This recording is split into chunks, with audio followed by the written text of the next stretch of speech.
ప్రస్తుతం ప్రభుత్వం పనితీరుపై మీ అభిప్రాయం? 2019 తర్వాత వైఎస్ఆర్సీపీ ప్రభుత్వం ఏదైతే ఉందో ఆ ప్రభుత్వం అధికారంలోకి వచ్చిన తర్వాత ఆ పాదయాత్ర చేస్తూ నేను అధికారంలోకి రావడానికి మీరు ఒక ఛాన్స్ ఇవ్వండి, ఆ ఒక్క ఛాన్స్ తర్వాత నేను ఈ రాష్ట్ర భవిష్యత్తును మార్చగలుగుతున్నాను, మార్చేస్తానని చెప్పిన మాట తప్పని మడమతిమ్మిన జగన్మోహన్ రెడ్డి గారు పాదయాత్రలో ఇచ్చిన హామీల్లో నాకు 25 మంది ఎంపీలు ఇవ్వమన్నారు. ఆంధ్రప్రదేశ్ రాష్ట్రంలో వాళ్ళు అంతకు మించి 22 ఎంపీలు ఇచ్చి మరియు 7 రాజ్యసభ మెంబర్లు ఇచ్చి 151 మంది సంపూర్ణ మద్దతుతో గెలిచిన ఎమ్మెల్యేలని దగ్గర పెట్టుకొని వారందరిని పెట్టుకొని ఇంకా భయభ్రాంతులతో బతుకుతున్నాడు.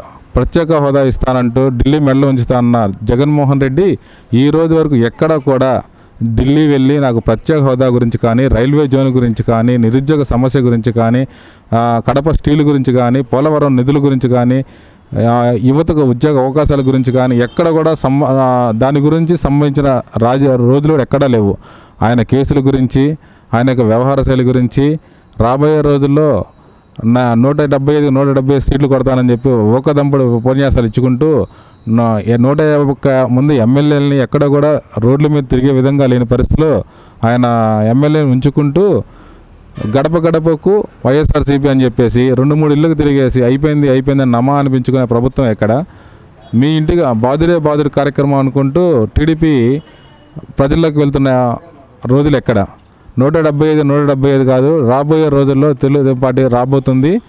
నిత్యావసర పెరిగిన వస్తువులు కానీ దేని గురించి కానీ ఈ రోజుల్లో నిరుద్యోగ సమస్య గురించి ప్రతి సంవత్సరం జాబ్ క్యాలెండర్ రిలీజ్ చేస్తున్న జగన్మోహన్ రెడ్డి ఇంతవరకు ఒక జాబ్ క్యాలెండర్ కానీ 5,000 రూపాయలు ఇస్తున్న వాలంటీర్ని తీసుకొచ్చి వారి యొక్క భవిష్యత్తుని అంధకారంలో నెడుతూ ఉన్నాడు. డిప్లొమాలు, పాలిటెక్నిక్లు, బీటెక్లు, పీజీలు చేసి వారు 5,000 రూపాయలు ఉద్యోగం చేయడం ఏంటి? లేకపోతే మేము పక్క రాష్ట్రానికి వెళ్ళి బతుకుతామన్న యువతకి భరోసా ఇవ్వలేని ఈ ప్రభుత్వానికి ఈరోజు సామాన్య గృహిణికి, ఒక సామాన్య మానవుడికి నిత్యావసర వస్తువులు, పప్పు, ఉప్పు, నూనె ఇటువంటి వాటిని కూడా ఈ ప్రభుత్వం అందుబాటు ధరలో ఉంచలేకపోతుంది. ఇంకోటి, నేను వస్తే మద్యపాన నిషేధం అన్నాడు. గల్లీకు మద్యపాన బార్ ఒకటి ఓపెన్ చేసి ఇదే బారుల్లో ఉన్న మద్యపానానికి రేట్లు పెంచితే ఇదే మా నినాదం అనుకుంటే ముందరికి వెళ్తూ ఉన్నాడు.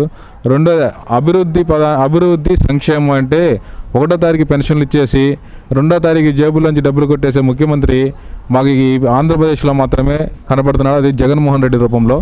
మరియు ఈ పెన్షన్ ఇచ్చిన తర్వాత మీరు హౌస్ ట్యాక్స్ కట్టలేదు, ఈ పెన్షన్ డబ్బులు మేము కట్ చేసుకొని ఇస్తామని చెప్పేసి వాలంటీర్లకు టార్గెట్లు ఇచ్చిన ఈ ప్రభుత్వంలో ఇది పెద్ద అడ్డుగోలు తలంగా మారిపోతుంది. వారి యొక్క అవకాశాలను కూడా చేసుకోకుండా పోతుంది. ప్రతిరోజు మనం చూస్తూ ఉన్నాం, డైలీ లేబర్, సిమెంట్ వర్క్లు చేసుకెళ్ళడానికి వెళ్ళేవాళ్ళు, బేల్దారి మేస్త్రులు, ఇసుక మాఫియా, వరద వచ్చిందంటారు, స్టాక్ పాయింట్లు ఉంటాయి, స్టాక్ పాయింట్లు ఇసుక అయిపోతుంది వరద అయిపోయే లోపల. ఆ డబ్బులు ఏ ఖజానాలోకి వెళ్ళినాయో తెలియదు, ఏ ట్యాక్స్ రూపంలో ఎక్కడికి వెళ్తున్నాయో తెలియదు. రెండోది, ప్రతి ఇంటికి నీటి కుళాయి అన్నాడు. ఏ ఇంటికి అయినా సరే మా మంచినీటి సదుపాయాల కోసం ఏ ట్యాంకుల గురించి కానీ, వాటర్ ట్యాంకుల గురించి కానీ ఎక్కడైనా కానీ వారి యొక్క నిధులతో ఎండిఓ కానీ, ఎంఆర్ఓ కానీ, ఎంఈఓ కానీ వారి యొక్క దృష్టికి తీసుకెళ్ళినా కానీ పరిష్కరించే దిశలో ఈ గవర్నమెంట్ నడుస్తుంది. ముఖ్యంగా మహిళలకి భద్రత లేకుండా పోయింది. చిన్నపిల్లలు బయట తిరగాలన్నా బాధపడుతున్నారు. దశ లేని పోలీస్ స్టేషన్లు పెట్టి వాటిల్లో సామాన్య వ్యక్తికి, కామన్ మ్యాన్కి అవకాశం లేకుండా చేస్తూ వెళ్ళిపోతుంది. దాని గురించి చెప్తా ఉన్నాం.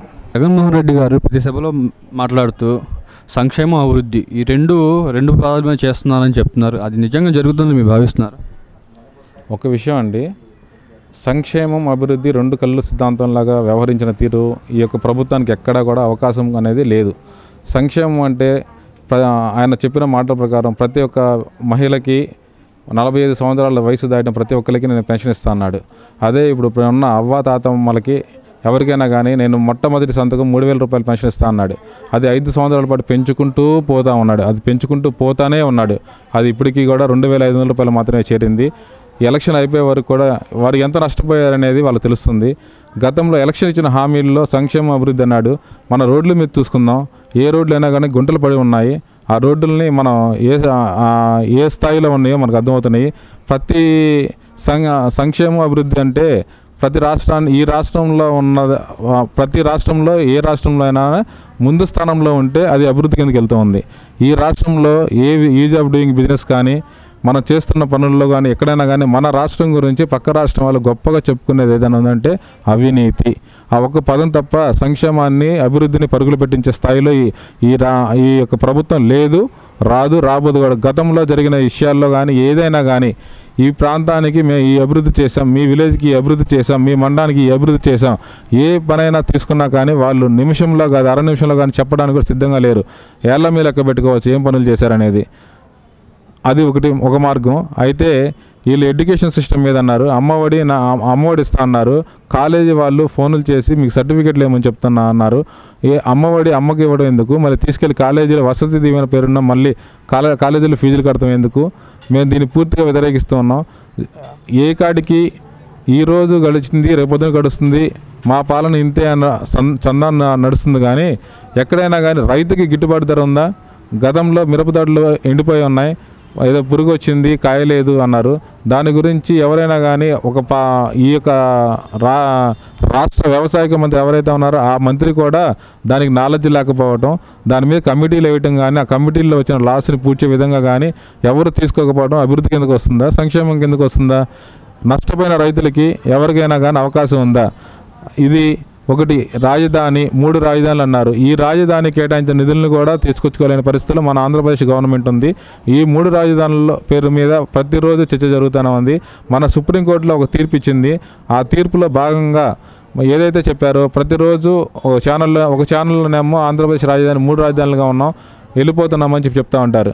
కానీ సుప్రీంకోర్టు ఇచ్చిన వాదనల ప్రకారం మీరు ఆరు దాని ఇచ్చింది. లైట్లు, రోడ్లు, రహదారులు, వీటి మీద మీరు ఇచ్చిన టైం కరెక్ట్ కాదు, దాని మీద తీసుకుంటాను. కానీ రాజధాని మార్పు ఒక రాష్ట్రానికి ఒకసారి నిర్ణయించుకునే వీలుంది.